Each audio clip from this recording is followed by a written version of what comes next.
parti.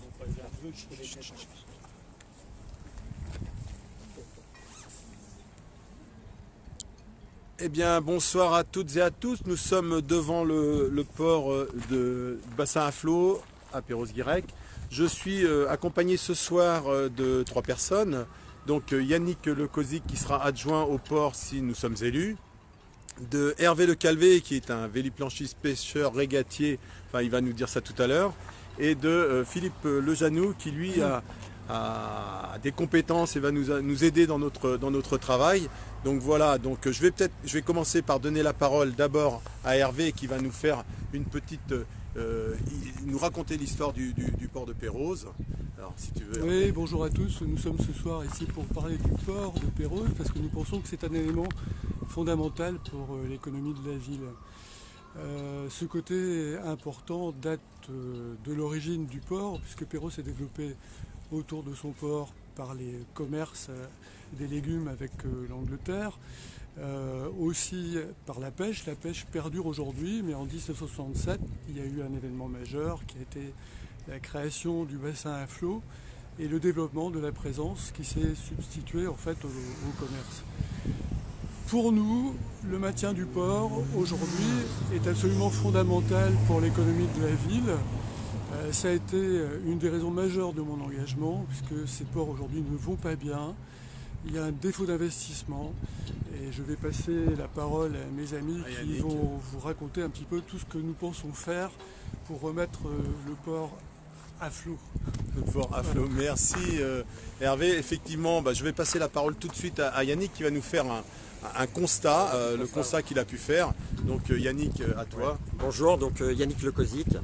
Alors au niveau du constat, c'est qu'en fait depuis l'augmentation des tarifs du port en 2015, il y a eu un départ des plaisanciers sur les ports voisins. Donc en fait ça représente 200 000, en 2019 200 000 euros de moins qu'en 2015. Donc c'est énorme.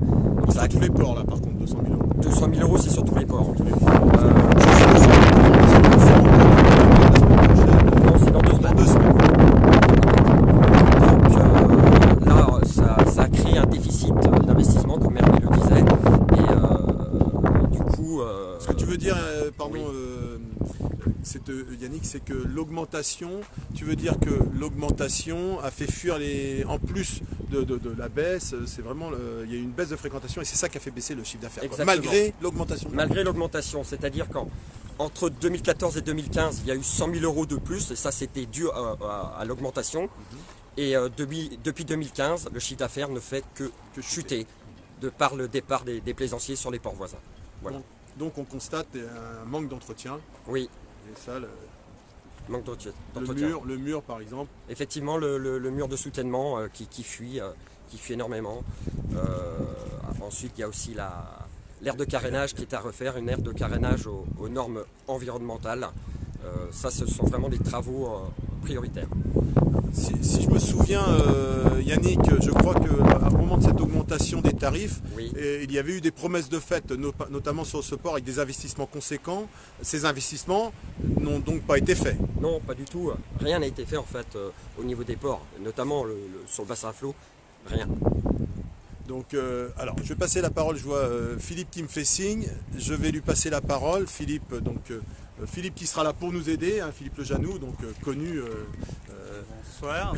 Oui, effectivement, je suis Philippe Lejanoux, je suis né au port, hein, ici, il y a quelques... Pas dans le port. Hein. Pas dans le port, mais juste à côté. En fait, j'ai fait 20 ans dans le portuaire, en tant que commandant de port, d'un port pas très loin d'ici, et j'ai assisté à la construction d'un port de plaisance entier, c'est celui du Roscoff en l'occurrence, et j'ai une très bonne expérience de la construction, des chantiers, et surtout de la gestion administrative des chantiers et de la police portuaire. C'est vraiment mon domaine de prédilection et donc je me suis proposé dans l'équipe parce que mes compétences sont assez reconnues dans ce domaine. Sont indéniables et c'est vrai indéniables, je sais pas, mais ça peut être très intéressant. Le port de Roscoff, c'est pas rien, c'est vrai que pour le port de Perros qui est évidemment le port que je préfère. Merci Philippe. Donc c'est pas on parle d'un constat, des compétences, vous avez vu, tout le monde a des compétences, un savoir-faire. Maintenant, c'est notre vision, c'est ça que vous attendez. Donc notre vision, qu'est-ce qu'on veut pour le port de Perros et notamment le bassin à flot. Yannick, je te reparle, hop, voilà, je te repasse ta parole. Oui, alors notre vision, je l'ai dit en fait déjà tout à l'heure, c'est qu'en fait en priorité, c'est la réparation du mur de soutènement, pour qu'il y ait de l'eau, de la profondeur d'eau dans le bassin à flot. Et la priorité aussi, c'est faire l'air de carénage aux normes. L'air de carénage aux normes environnementales. Exactement, c'est très important. C'est important. Oui. Quand on dit le bassin à flot, il y a aussi le désenvasement. C'est vrai qu'aujourd'hui, c'est un problème pour accueillir des bateaux quillards. On a, je ne sais pas combien de profondeur il y a aujourd'hui dans le port, vous savez. Il y a énormément de bases. Oui. Donc c'est vrai que c'est aussi un problème. Voilà, donc je ne sais pas si vous voulez rajouter quelque chose. Je vois Hervé qui me fait signe. Tu voulais rajouter quelque chose? Nous voulons conclure en vous disant que nous voulons vraiment financer cela. C'est-à-dire que pour la municipalité en place, je crois qu'il y avait un problème budgétaire et une explication extrêmement dogmatique des choses, une approche dogmatique et non pas pragmatique. C'est-à-dire que le port de Perros est un EPIC, c'est-à-dire un établissement public industriel et commercial. Un établissement public industriel et commercial, juridiquement, doit s'autofinancer. Aujourd'hui, le port de Perros ne peut pas s'autofinancer. Donc, nous plutôt. Mais par contre, la municipalité a la possibilité d'intervenir quand certaines conditions sont réunies. Aujourd'hui, ces conditions sont réunies à Perros. La municipalité peut financer et aider les plaisanciers. Nous nous engageons, nous, à le faire. Nous préférons, plutôt que d'investir dans un futur palais des congrès, 6 ou 7 millions ou 10 millions à Trestraou, investir quelques millions... Je t'arrête parce que je ne voudrais pas non plus que ce soit mal interprété. C'est vrai qu'en début de semaine, nous étions au palais des congrès. Quand on dit qu'on ne veut pas investir entre 6, 7, moi j'ai avancé, on serait proche des 10 millions TTC.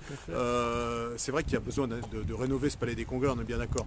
Mais aller mettre une somme aussi importante au palais des congrès, ne doit-on pas préserver notre patrimoine comme le port, et comme tu as dit au début de ton intervention, je reprends la main du coup, comme tu as dit au début de l'intervention, c'est vrai que le port Perros a été construit autour du port. Et aujourd'hui, quand on arrive où? Au port quand on arrive de Lannion, on arrive au port et c'est très important qu'il y ait des bateaux, et je crois que c'est primordial, c'est ce qu'on disait tout à l'heure en attendant les 18h30, il est primordial que Perros-Guirec garde ses bateaux, son port bien entendu, ses bateaux et ses plaisanciers. Voilà, c'est l'avenir du port. Alors je ne sais pas si vous souhaitez rajouter quelque chose pour conclure, Hervé. Je crois qu'on a tout dit. On a tout dit, ouais. Yannick. Donc dans 2 semaines, ça sera sur le port de Ploumanac. On sera sur le port de Ploumanac, tout à fait. Et puis d'expérience aussi, si on n'entretient pas un port, ça se dégrade à la vitesse grand V. Ah oui, donc il clair. faut toujours être derrière, les cales entretenues, des choses comme ça. Et c'est d'expérience, par contre, là je parle pour moi, c'est pas vraiment ce qu'on voit tous les jours. D'accord. Très bien. Voilà. Merci à tous les trois.